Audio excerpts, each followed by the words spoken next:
As fact. Yediyurappa जी की ताकत और पकड़ उनकी ढलती उम्र की वजह से अब कम हो गई है। उनका परिवार सत्ता में हस्तक्षेप कर रहा है, हर विभाग में हस्तक्षेप, कोई मंत्री खुश नहीं है, उनका बेटा हर जगह हावी है। ये बयान जो आपने सुना वो कर्नाटक के बीजेपी के एमएलसी का है। ये बयान बताता है कि कर्नाटक में मुख्यमंत्री बीएस येदियुरप्पा के खिलाफ बगावत के सुर तीखे होते जा रहे हैं। पार्टी हाईकमान इस बगावत की सुध लेने की कोशिश में जुटी हुई है। हालांकि अब तक पार्टी हाईकमान येदियुरप्पा में पूरा विश्वास जताती आई है, लेकिन सवाल यही है कि ये भरोसा आखिर कब तक कायम रहेगा। साथ ही क्या अब अपने ही बढ़ाने लगे हैं येदियुरप्पा की मुश्किल। तो इस पर चर्चा करने के लिए हमारे साथ जुड़ गए डॉक्टर सईद नसीर हुसैन, जो कि राज्यसभा सांसद हैं और प्रवक्ता हैं कांग्रेस के। डॉक्टर विशाल मिश्रा जुड़ गए हैं, जो कि राजनीतिक विश्लेषक हैं। और फोन लाइन पर हमारे साथ जुड़ रहे हैं जी मधुसूदन, जो कि नेता हैं बीजेपी कर्नाटक के। शुक्रिया आप सबका हमारे साथ जुड़ने के लिए। मधुसूदन जी, शुरुआत आपसे करना चाहेंगे। पार्टी आपकी है, इसलिए पहला सवाल आप ही से, क्या येदियुरप्पा जी की मुश्किलें बढ़ गई हैं? क्योंकि जिस तरह की बयानबाजी हुई है उनके खिलाफ और उनके परिवार के खिलाफ, ऐसा लग रहा है सब ऑल इज नॉट वेल, सब कुछ ठीक नहीं है। येदियुरप्पा जी अपने जीवन में राजकीय कार्यकाल में हमेशा ये सवाल झेलते रहे हैं। एक गुट हमेशा येदियुरप्पा जी के खिलाफ काम करते आया है कर्नाटक राज्य में। पहले अनंत कुमार के नेतृत्व में, अगर इतने कद्दावर नेता हैं, इतने अच्छे राजनीतिक हैं, तो ऐसा क्यों है कि एक गुट हमेशा उनके साथ रहा? ये तो बड़ी चिंता की बात है। नहीं, ये कर्नाटक की राजकारण की खूबी है और कमी भी है। जब भी येदियुरप्पा जी सत्ता पे आए हैं, उनको कोई ना कोई टांग खींचने वाले हमारे पार्टी में ही पैदा हो जाते हैं। ये कोई नई बात नहीं है। लेकिन येदियुरप्पा जी इतने स्ट्रांग लीडर है कर्नाटका में, और कोई विकल्प भी नहीं है उन लोगों के पास। जो इल्जाम लगा रहे वो कोई बड़े नेता नहीं है, कुछ भी नहीं, छुटपुट नेता है। वो अपने साथ 2-4 एमएलए को भी जिता नहीं पाएंगे, ऐसे लोग हैं वो सारे।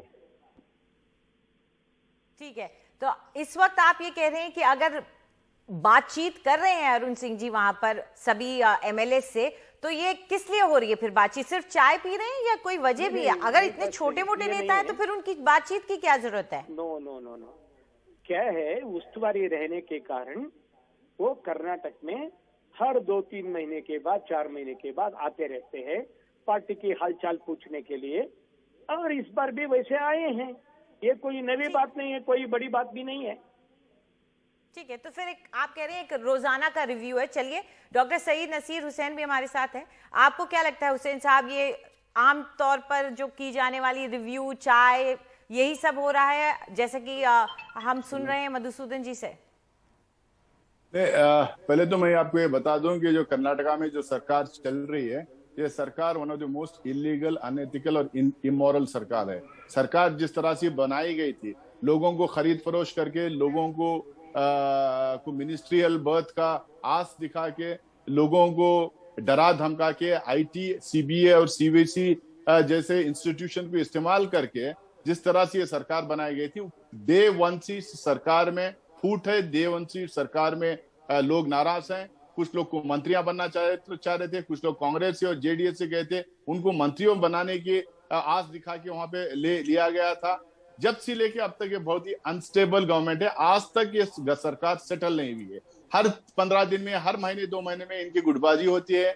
यहाँ पे कोई दिल्ली चले जाता है, कोई बॉम्बे चले जाता है, कोई एक दूसरे, कोई बीजापुर का एमएलए किसी के खिलाफ बयान कर रहा है, कोई चीफ मिनिस्टर के बेटे के खिलाफ बयानबाजी कर रहा है। उन्हीं की सरकार के लोग, उन्हीं के एमएलए, उन्हीं के मुख्यमंत्री के बेटे के खिलाफ कह रहे हैं कि 1.5 लाख करोड़ और 2 लाख करोड़, पता नहीं कितनी बातें, वीडियोस इतने निकले हैं और ऑडियो टेप्स इतने निकले हैं, इतनी रिकॉर्डिंग, टेलीफोन रिकॉर्डिंग वहां पे हो रही है। एकदम साफ है कि येदियुरप्पा की सरकार है बहुत ही अनएथिकल और अनैतिक सरकार चल रही है। इनका आंदोलनिक मामला है, नहीं चाहिए इनका आंदोलनिक मामला। लेकिन कर्नाटका की जनता ये चाहती है कि कर्नाटका की जनता ये चाहती है कि कोरोना काल में, इस कोरोना काल में संकट के टाइम पे ये सरकार ठीक से एडमिनिस्ट्रेशन दे, कोविड क्राइसिस मैनेजमेंट करे, लोगों को सही तरीके का एडमिनिस्ट्रेशन दे। ये बिल्कुल यहाँ पे हो नहीं रहा है। मुझे लगता है कि सरकार बहुत जल्दी गिर जाएगी। ठीक है, ठीक है।